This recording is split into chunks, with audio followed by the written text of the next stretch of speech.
Paper pencil academy में आपका स्वागत है। आज हम करेंगे कक्षा 4 की एनसीईआरटी की पुस्तक रिमझिम का पाठ 8 कौन के प्रश्न उत्तर।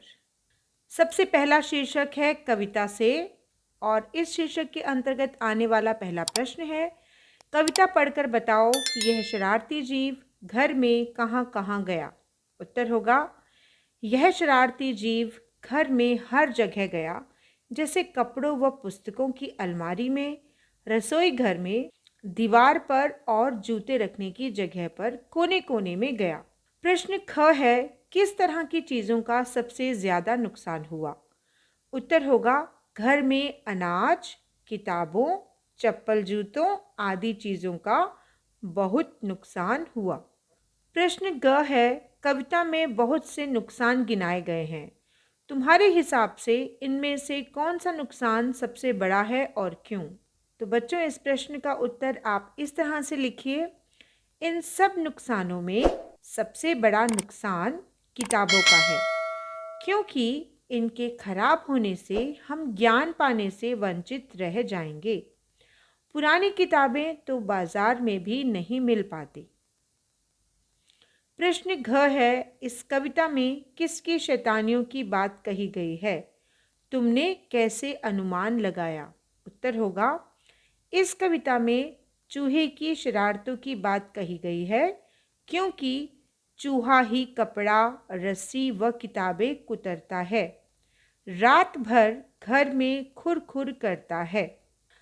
हमारा अगला शीर्षक है कबाड़ का हिसाब और पहला प्रश्न है, कबाड़ी क्या क्या सामान खरीदते हैं। उत्तर होगा, कबाड़ी पुराने अखबार, कॉपियाँ, किताबें, लोहा, प्लास्टिक इत्यादि चीज़ें खरीदते हैं। प्रश्न ग है, तुम्हारे घर से सामान ले जाकर कबाड़ी उसका क्या करते हैं। उत्तर होगा, कबाड़ी घरों से सामान ले जाकर फैक्ट्रियों में बेच देते हैं, वहाँ इन्हें रिसाइकिल करके फिर से चीज़ें बनाई जाती हैं। बच्चों, आपको रिसाइकिल का मतलब तो पता है ना, पुराने सामान को दोबारा से इस्तेमाल करने के लिए तैयार किया जाता है, उसको कहते हैं रिसाइकिल करना। कुछ ऐसा सामान होता है जिसको हम रिसाइकिल कर सकते हैं, लेकिन कुछ सामान या कुछ तरह के प्लास्टिक ऐसे होते हैं जिनको हम रिसाइकिल नहीं कर सकते, जो हमारे पर्यावरण के लिए बहुत ही नुकसानदेह होते हैं। चलिए आगे बढ़ते हैं। प्रश्न ग है, पता करो कि पुराना अखबार या रद्दी किस भाव से बिकते हैं। तो बच्चों, इस प्रश्न का उत्तर अलग अलग हो सकता है। मैं एक सामान्य तौर पर पुराने अखबार या रद्दी का भाव लिख रही हूँ। आप अपनी माता जी से पूछकर यहाँ पर पुराने अखबार या रद्दी का भाव लिख सकते हैं। पुराना अखबार 14 रुपये किलो और रद्दी 12 रुपये किलो के हिसाब से बिकते हैं। प्रश्न घ है, अगर कबाड़ी तुम्हारे घर का कबाड़ ना खरीदे तो क्या होगा। उत्तर होगा, अगर कबाड़ी कबाड़ ना खरीदे तो घर कबाड़ से भर जाएगा या उसे इधर उधर फेंकना पड़ेगा।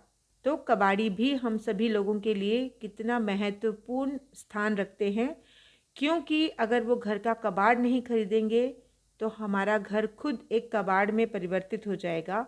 जगह जगह घर में पुराना और बेकार सामान फैला रहेगा। इसीलिए समय रहते घर के व्यर्थ सामान को कबाड़ी को देना भी अत्यंत आवश्यक है। आगे बढ़ते हैं। हमारा अगला शीर्षक है घुसपैठ और इस शीर्षक के अंतर्गत आने वाला प्रश्न क है, तुम्हारे घर में भी यदि यह शरारती जीव है या उसकी फौज घुस गई है तो पता करो कि उससे कैसे निपटा जाता है। उत्तर होगा, हमारे घर में यह शरारती जीव जैसे चूहे घुस आए तो चूहे भगाने की दवाई डालेंगे या चूहेदानी का प्रयोग करेंगे। यदि इन सबसे भी काम ना चले तो बिल्ली पाली जा सकती है, क्योंकि आपको तो पता ही है कि चूहा अगर किसी से डरता है तो वह है बिल्ली। तो इसीलिए अगर घर में चूहों से छुटकारा पाना है तो बड़ा सरल सा उपाय है कि घर में बिल्ली पाल ली जाए।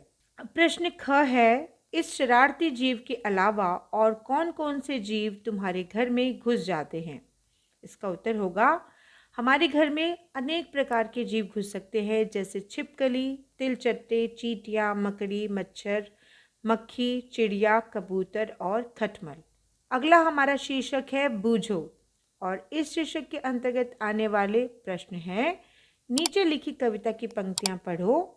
जिन शब्दों के नीचे रेखा खींची है उनका अर्थ आपस में चर्चा करके बताओ। तो चलिए पहले पंक्ति पढ़ते हैं। कभी खलीता पर बन आती, अनजाने पैसा गिर जाता। अब यहाँ पर हमें बताना है खलीता शब्द का क्या अर्थ होता है। तो खलीता शब्द का अर्थ होता है थैली। आगे की पंक्तियों को पढ़ते हैं। रोज टांगता धो धो कर मैं, कौन उठा ले जाता छन्ने।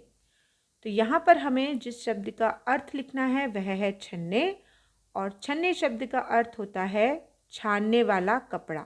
आगे की पंक्तियां पढ़ते हैं। रोज रात भर जगता रहता, खुरखुर इधर उधर है धाता। हमें बताना है धाता शब्द का अर्थ। धाता शब्द का अर्थ होता है दौड़ता, यानी कि रोज रात भर जागता रहता है और वह जीव इधर उधर खुरखुर की आवाज करता हुआ दौड़ता रहता है। तो बच्चों, उम्मीद है आज का यह वीडियो आपकी पढ़ाई में आपका सहायक बनेगा। इसी तरह से बने रहिए पेपर पेंसिल एकेडमी के साथ। आज के इस वीडियो को अपना कीमती समय देने के लिए आपका बहुत बहुत धन्यवाद।